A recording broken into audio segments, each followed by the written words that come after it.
மூவொரு இறைவன் உறவுகள் என்று கத்தோலிக்க திருச்சபையின் முதல் விசுவாசமாகிய மூவொரு இறைவன் பெருநாளை நாம் கொண்டாடுகின்றோம். அது என்ன மூவொரு இறைவன்? கடவுள் ஒருவரே, அவர் தந்தை, மகன், தூய ஆவி என்ற மூன்று ஆட்களாக இருக்கிறார் என்ற ஒரு பெரும் உண்மையை பற்றிய விழாவைத்தான் நாம் கொண்டாடுகின்றோம். ஆழ்வகையில் இவர்கள் மூன்று பேராய் இருந்தாலும் கூட ஒரே கடவுளாய் இருக்கிறார்கள் என்பதுதான் நமது கத்தோலிக்க திருச்சபையின் முதல் விசுவாசம். அது எப்படி ஒரே கடவுள் மூன்று ஆட்களாக இருக்க முடியும்?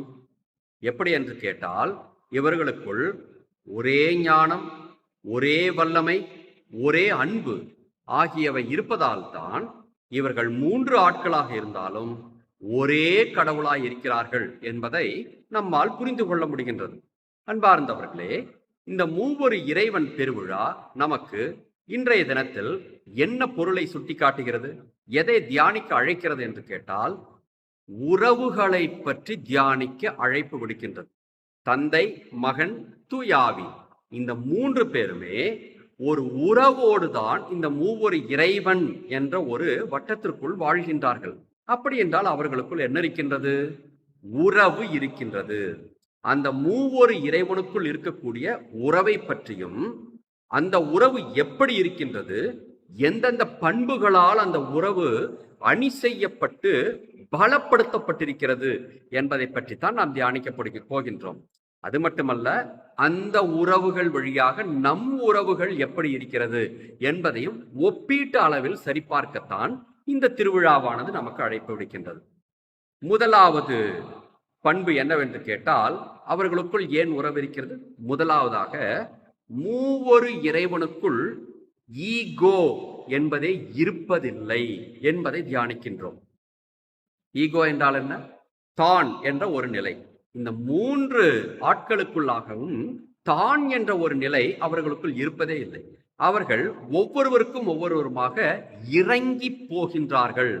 நான் பெரியவன் என்ற ஒரு நிலையில் இருப்பதில்லை.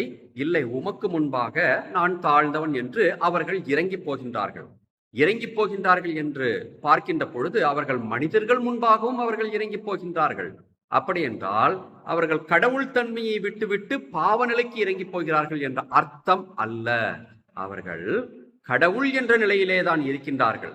ஆனாலும் கூட அந்த புனிதத்தன்மையோடு தான் ஒரு நிலையிலிருந்து இறங்கி போய் உறவை வளர்த்து கொள்கின்றார்கள். அப்படி இறங்கி போகும் பொழுது அவர்களுக்குள் என்ன இருக்க போவது இல்லை? ஈகோ, தான் என்ற ஒரு அகந்தை இருக்க போவதே இல்லை. இதுதான் இங்கு முக்கியம்.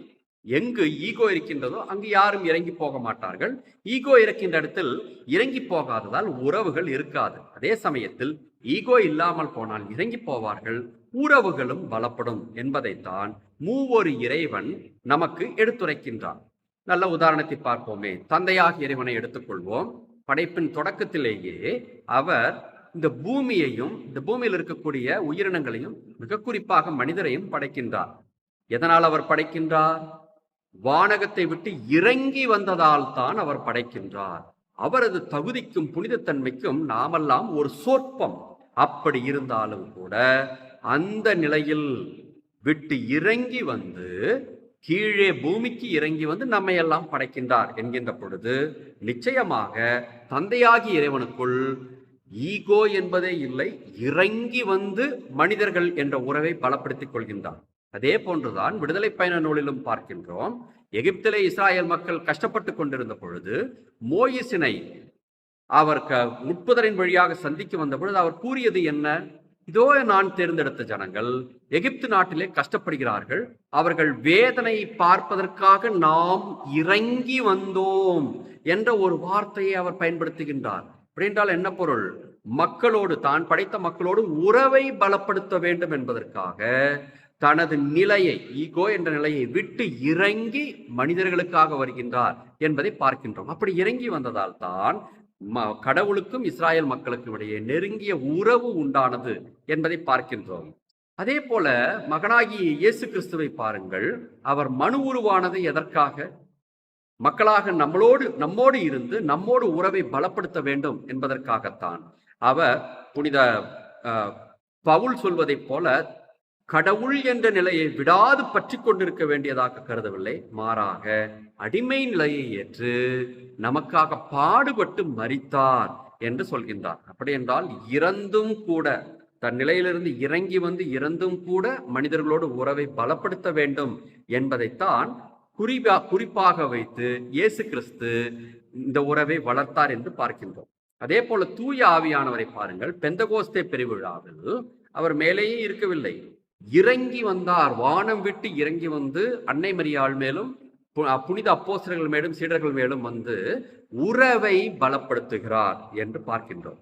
ஆக இந்த 3 ஆட்களிடத்திலுமே உயர உட்கார்ந்து கொண்டு நான் இறங்கி வரமாட்டேன் என்று பார்க்கவே இல்லை. இறங்கி வந்து மனிதர்களோடு உறவை பலப்படுத்துகிறார்கள். உறவு பலப்பட வேண்டுமென்றால் இறங்கி வர வேண்டும் என்ற கருத்தை இவர்கள் மூவரும் நமக்கு எடுத்துரைக்கின்றார்கள். 2வது பண்பு ஒருவரை ஒருவர் அறிமுகம் செய்யும் பண்பு. நல்ல உறவு இருக்கிறது என்று கேட்டால் ஒருவர் என்ன செய்கின்றார்? என்னோடு நல்ல உறவில் இருப்பவரை அறிமுகம் செய்து வைப்பார். மற்றவர்களுக்கு தன்னை அறிமுகம் செய்து வைப்பதை அறிமுகப்படுத்திக் கொள்வதை விட தன்னோடு உறவில் இருப்பவரை மற்றவர்களுக்கு அறிமுகம் செய்து வைப்பார். இந்த இடத்திலும் நாம் பார்க்கின்றோம், தன்னை முன்னிலைப்படுத்தாமல் உறவோடு இருப்பவரை முன்னிலைப்படுத்துகிறார் என்றால் என்ன பொருள்? அவரிடத்தில் அங்கு ஈகோ இல்லை என்பது பொருள். ஈகோ இல்லாத இடத்தில் என்ன நடக்கின்றது? உறவுகள் பலப்படுகிறது. தந்தையாக இறைவனுக்கு நாம் சென்று பார்ப்போம். திருமுழுக்கு, இயேசு கிறிஸ்து திருமுழுக்கு பெறுகின்றார். அவர் யோர்தான் ஆற்றை விட்டு வெளியே வரும் பொழுது தந்தை இறைவன் யாரை அறிமுகப்படுத்துகிறார்? இயேசுவை அறிமுகப்படுத்துகிறார். எவ்வாறு?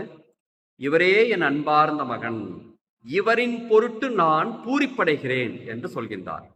கடவுள் தந்தை அங்கு தன்னை அறிமுகப்படுத்திக் கொள்ளவில்லை, இயேசு கிறிஸ்துவை தன் மகனை இந்த உலகத்திற்கு அறிமுகப்படுத்தி வைக்கின்றார் என்கின்ற பொழுது உறவுகள் பலமாக இருக்கிறது. நல் உறவோடு இருக்க வேண்டும் என்றால் தன்னை அறிமுகப்படுத்திக் கொள்வதை விட உறவோடு இருப்பவரை அறிமுகப்படுத்துவது சாலச் சிறந்தது என்பதை சுட்டிக்காட்டுகின்றார். அதுவே இயேசு கிறிஸ்துவுக்கு சென்று பார்ப்போமே. அங்கு இயேசு கிறிஸ்துவின் வாழ்க்கையில் பெரும்பாலுமே அவர் தந்தையை அறிமுகப்படுத்துகிறார். கடவுள் இயேசு கிறிஸ்து கற்றுக் கொடுத்த ஜெபத்திலும் கூட அவர் என்ன சொல்கின்றார்? விண்ணகத்தில் இருக்கிற எங்கள் தந்தையே, உமது நாமம் தூயது என போற்ற பெறுக என்று சொல்லி அறிமுகப்படுத்துகிறார். யாரை? தன் தந்தையாகிய இறைவனை அறிமுகப்படுத்துகின்றார். அதே போலதான் இந்த உலகத்தில் அவர் போதித்துக் கொண்டிருந்த போதும் கூட, நான் சென்று உங்களுக்கு ஒரு துணையாளரை அனுப்புவேன், அவர்தான் தூய ஆவி, அவர் உங்களுக்கு அனைவரையும் கற்றுத்தருவார் என்று சொல்கின்றார். அப்படி என்றால் இயேசு கிறிஸ்து தன்னை முன்னிலைப்படுத்தவில்லை, தன் தந்தையையும் ஜெபத்தின் வழியாக, கர்த்தர் கற்றுக் கொடுத்த ஜெபத்தின் வழியாக தந்தையையும் பெந்தகோஸ்து பெருவிழாவின் வழியாக தூய ஆவியானவரையும் நமக்கு அறிமுகப்படுத்தி வைக்கின்றார். இதுதான் அவர்கள் இருவரோடும் இயேசு கிறிஸ்து கொண்டிருந்த நல்லுறவை சுட்டிக்காட்டுகிறது. அதே போல தூய ஆவியானவரை பாருங்கள். இயேசு கிறிஸ்துவை மரியாவிடம் அறிமுகப்படுத்தி வைக்கின்றார். தூய ஆவி உன் மீது நிழலிடம், அப்போது உனக்கு பிறக்கப் போகும் குழந்தை தூயது என்று சொல்லி கபிரியேல் தூதர் சொல்லி தூய ஆவியானவரை இறங்கி வர வைத்து இயேசு கிறிஸ்துவை தூய ஆவியார் அறிமுகப்படுத்தி வைக்கிறார். யாரிடம்? அன்னை மரியாளிடம் அறிமுகப்படுத்தி வைக்கின்றார். ஆக நல் உறவு இருக்கும் இடத்தில் நிச்சயமாக யாரும் தன்னைத்தானே அறிமுகப்படுத்திக் கொள்ள மாட்டார்கள், தன்னோடு உறவில் இருப்பவரை முன்னிலைப்படுத்தி அறிமுகப்படுத்தி வைப்பார்கள் என்பதை மூவொரு இறைவன் நமக்கு சொல்லி காட்டுகிறார். நமது வாழ்வும் மற்றவர்களை அறிமுகப்படுத்துவதாகத்தான் இருக்க வேண்டுமே ஒழிய நம்மை அறிமுகப்படுத்திக் கொள்வதாக இருக்கக்கூடாது, உறவுகள் வளர வேண்டும் என்றால் என்பதை இவர்கள் சுட்டிக்காட்டுகிறார்கள். 3வது நற்பண்பு ஒருவரை ஒருவர் உயர்த்தி பேசுதல். நற்பண்பும் நல் உறவும் இருக்கும் பொழுது யாரும் சுய புராணம் பாட மாட்டார்கள், தன்னைத்தானே உயர்த்தி கொள்ள மாட்டார்கள். தன்னோடு உறவில் இருப்பவர்களை உயர்த்தி பார்த்துதான் அழகு பார்ப்பார்கள். நல்ல ஒரு உதாரணம் திருமுழுக்கு யோவான்.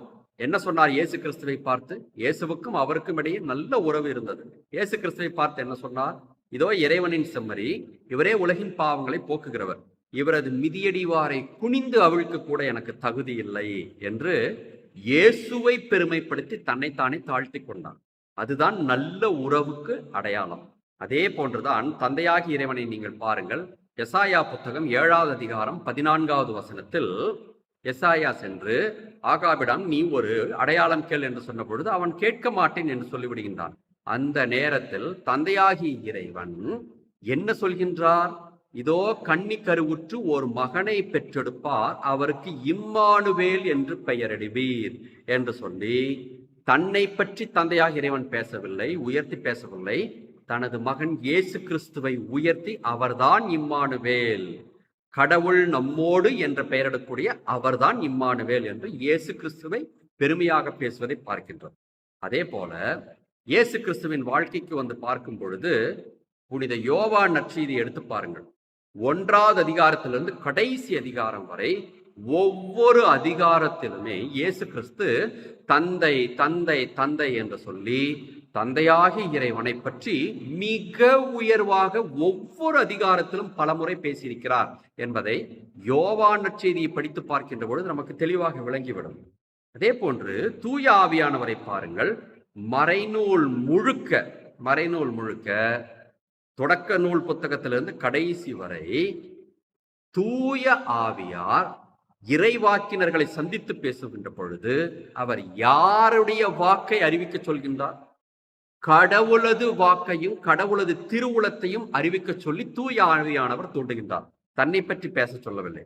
அவர்தான் ஆட்கொள்கின்றார், தூய ஆவியானவர் தான் ஆட்கொள்கின்றார். ஆனால் பேசியது தந்தையாகிய இறைவனை பற்றியும் இயேசு கிறிஸ்துவை பற்றியும் பேச வைக்கின்றார். அப்படி என்றால் அங்கு ஆவியானவர் தன்னை முன்னிலைப்படுத்திக் கொள்ளவில்லையே. அன்பார்ந்தவர்களே, நமக்குள் ஒரு உறவு பலப்பட வேண்டும் என்றால் என்ன செய்ய வேண்டும்? நம்மை உயர்த்தி கொள்ளக்கூடாது, நம்மோடு உறவில் இருப்பவர்களை உயர்த்தி அழகு பார்க்க வேண்டும் என்பதைத்தான் மூவொரு இறைவன் நமக்கு மிக அழகாக எடுத்து காட்டுகின்றார்கள். 4வது நற்பண்பு ஒருவரை ஒருவர் மதித்தல் அல்லது ஒருவருக்கொருவர் கீழ்ப்படிந்து நடத்தல். நல்ல உறவு இருக்கும் இடத்தில் நிச்சயமாக ஒருவர் பேச்சை மற்றவர் கேட்டு நடப்பார். அப்படி கேட்டு நடக்கும் பொழுது யார் பேச்சை கேட்டு நடக்கிறார்களோ அவர்கள் ஈகோ பார்க்காமல் நீங்கள் சொல்வதை நான் செய்கின்றேன் என்ற எண்ணத்தோடு ஒரு செயலை செய்கின்றார்கள். இது மூவொரு இறைவனுக்கு இடையே இருக்கக்கூடிய மிக ஆழமான உறவை நமக்கு எடுத்து காட்டுகின்றது. தந்தையாகிய இறைவனை பாருங்கள். யோவான் நற்செய்தி 12வது அதிகாரம் 28வது வசனத்தில் ஆண்டவராகிய இயேசு கிறிஸ்து கிரேக்கர்களிடையே பேசிக் கொண்டிருக்கும் பொழுது, தந்தையே, இதுவரை நீர் என்னை மாட்சிப்படுத்தினீர், இனியும் என்னை மாட்சிப்படுத்தும் என்று கேட்கின்றார்.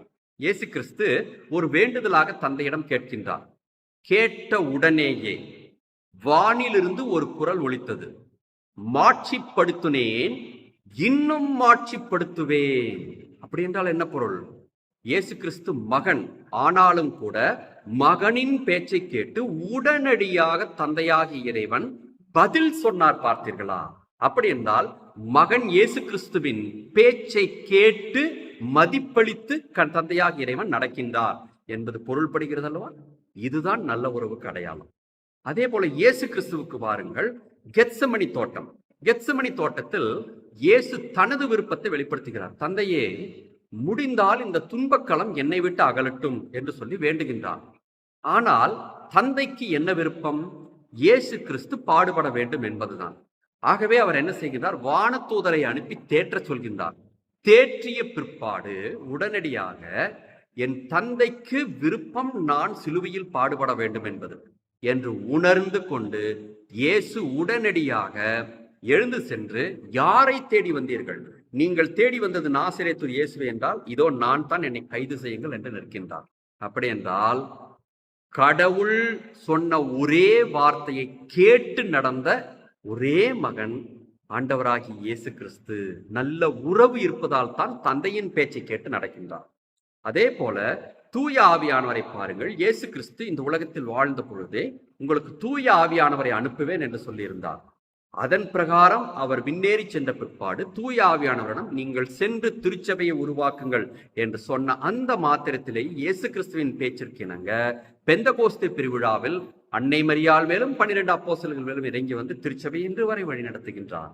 ஆகவே உறவுகள் இருக்க வேண்டும் என்று கேட்டால் நிச்சயமாக ஒருவர் பேச்சை ஒருவர் மற்றவர் மதிப்பளித்து கேட்டு நடக்க வேண்டும் என்பது.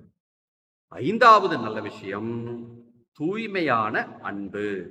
தொடக்கம் முதல் இறுதி வரை தூய்மையான அன்பு இந்த மூவொரு இறைவனுக்கிடையே இருக்கின்றது. எப்படி என்று கேட்டால், இயேசு கிறிஸ்துவின் வாழ்க்கையின் தொடக்கத்திலும் சரி, மிக குறிப்பாக இயேசு கிறிஸ்து இறக்கும் பொழுது என்ன சொன்னார்? தந்தையே, உம் கையில் என் ஆவியை ஒப்படைக்கின்றேன். கடைசி நேரத்தில் கூட தந்தையாகி இறைவனும் தூய ஆவியானவரை அவர் நினைத்து பார்த்து ஆவியை கையளிக்கின்றார். இதுதான் தூய்மையான அன்பு என்று சொல்கின்றோம்.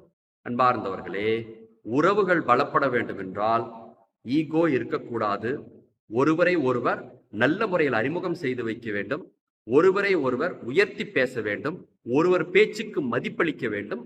தூய்மையான அன்பு இருக்க வேண்டும் என்பதை மூவொரு இறைவன் நமக்கு வெளிப்படுத்துகின்றான். நமது அன்பும் நமது உறவும் அப்படி இருக்கின்றதா என்பதை சோதித்து பார்த்து, இல்லை என்றால் மூவொரு இறைவனை பார்த்து உறவை பலப்படுத்துவதற்கு பழகிக்கொள்வோம்.